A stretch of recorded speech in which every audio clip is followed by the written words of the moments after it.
Hey, what's going on, everybody? This is Mark from Solo Games. Today we're going to talk a little bit about the new shift in design for Magic from a standard-driven design to a internal design. So, as you know, or may not know, Mark Rosewater has a podcast that he does every week. There's 2 episodes released each week. In the most recent episode, he did talk about this whole shift for Magic's design from a standard focused design to a more eternal format design. Obviously, this is a big focus change for the product. And I'm sure if you've been around for the last 2 or 3 years, you definitely feel this shift, right? There's more and more Commander products in general. There's more and more products printed into internal formats like, Modern, etc. Pioneer being a format by itself as well. Not quite, I guess Pioneer is rotating in the sense that Standard goes right into Pioneer, but there's, it's supposed to, I guess, tie off at some point, right? But the idea in Infinity being printed into internal formats, these are all kind of indicators of what's happening at Wizards with respect to what they believe is what the players want. So I guess it was an interesting podcast overall. Look, I don't hate Mark Rosewater like maybe some of the community does. I do think that his topics, his ideas, his understanding of design is very good. He is a good designer. He has good ideas. He's not always right, but the whole idea here is you don't need someone who's always right. You just need someone who always has new ideas, because that's the point. Like, Magic will become a very boring game if the designers who are creating the card game just keeps printing the same thing over and over again, right? So it is fun that there is somebody who maybe thinks contrary to what everyone else thinks design-wise, and it's not a bad thing. So, yeah. But this new shift from standard design to more eternal formats, it really brings up some good topics, right? Which is, I wonder if that's really good for the game long term.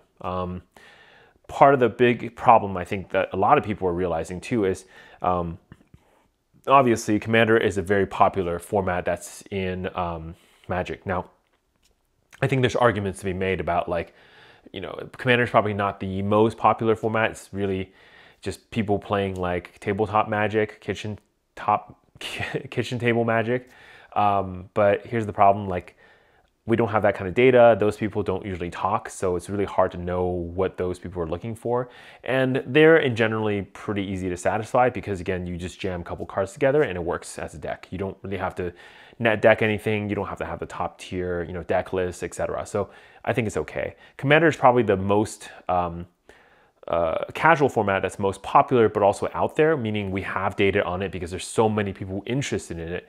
To be expressing what they believe in or think about online to show that data. So again, that's why Commander is here. Now, this focus to eternal format does also mean that there will be more cards printed into Commander directly.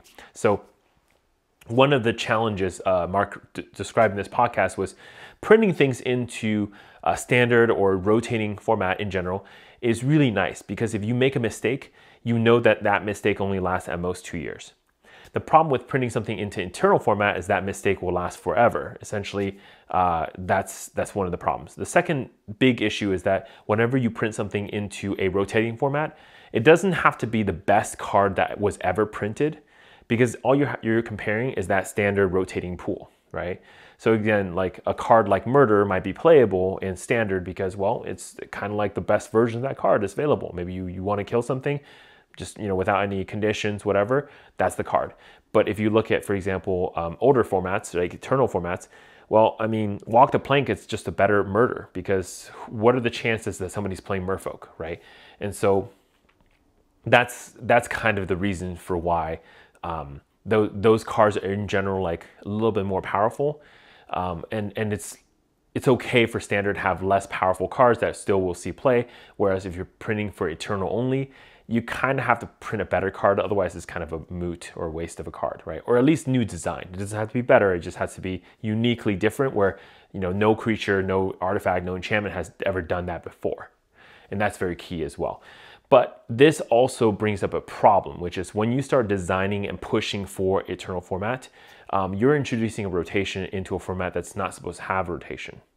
Now, modern players know this very well. When they started doing Modern Horizons, they basically introduced rotation for Modern. In essence, they could just print better versions of some certain cards or more format staples that will change the entire format and force players to play a certain way, right? And so this is happening in Commander too.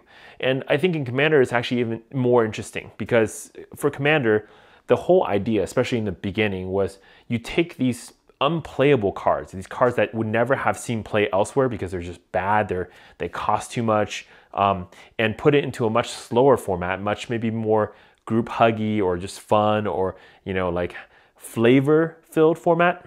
And then now these cards see play. For example, a great example of this is Rhystic Studies. Rhystic Study, when it was printed in Prophecy, was not a good card. Most people didn't really care to play it, especially in a one-on-one situation. You're not going to draw that many cards. It really didn't make a huge difference to play or not play that card. But when it comes to Commander, with 3 other opponents potentially giving you free cards, it's a much better card actually to play and to have. So that's really bringing certain cards that would never have seen play into a format. It's just kind of more interesting, more fun this way.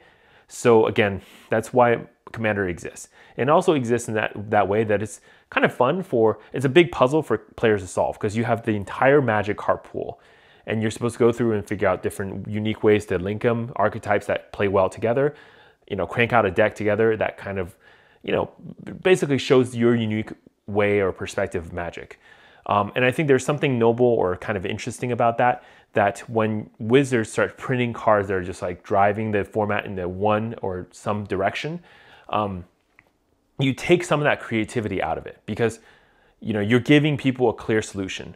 It's not like you're laying down a bunch of tools and saying, hey, go figure this out. I'm giving you more tools. It's actually giving players a lot more clear direction, especially when you add more and more cards every set that essentially basically become upgrades for a lot of players' current decks and current sets. It is introducing rotation, even into a format like Commander, which is supposed to not be rotating and be relatively casual.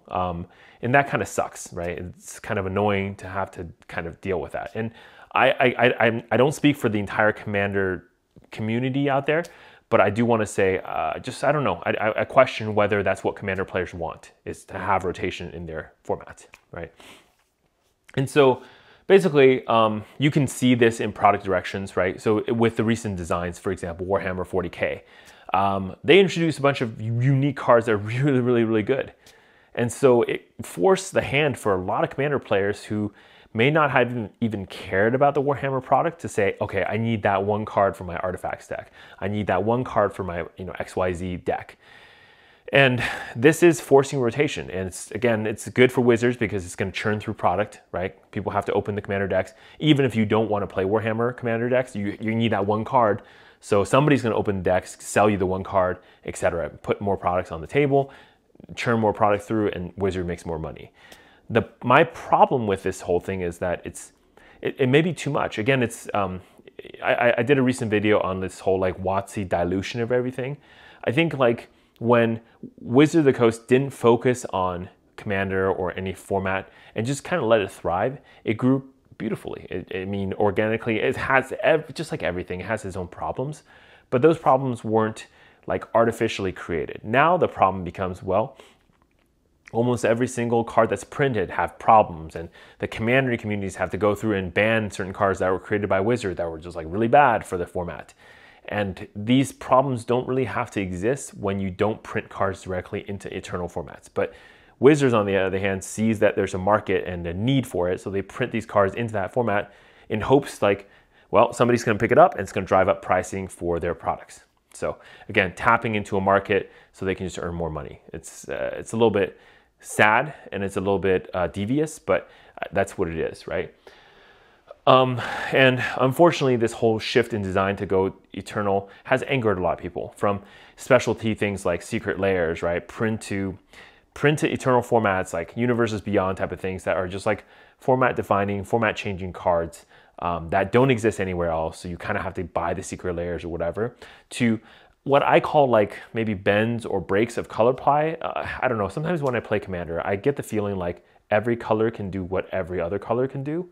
So it starts to feel not so unique especially Commander is a format that's already going to be, very commonly 2, 3, maybe 4 or 5 colors.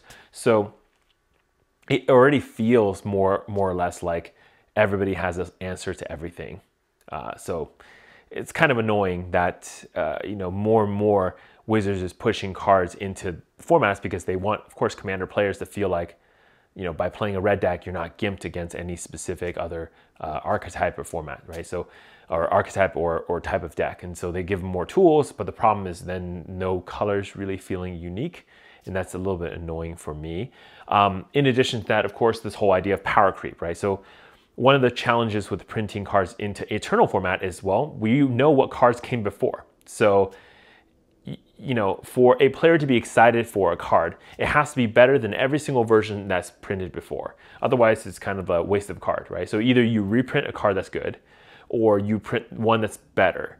And so how Wizards has solved this problem, which I give them a lot of credit for, is instead of introducing a generally good card, like Rhystic Study, they would do, for example, a Rhystic Study, but that's specific for a case. For example, imagine if there's a Rhystic Study that's like for Merfolk only or something. So you would play this card, but only if you're in a Merfolk deck, right? So I think this type of solution is good. It does promote certain decks, but at the same time, it is just saying, hey, if you play this archetype, you would always play this card because it's a better Rhystic Study for your deck or something. So it doesn't quite solve the problem, but it does, I guess, makes it so that you don't have general power creep, which is always just going to be negative for the game. So I think I'm just going to end that video there.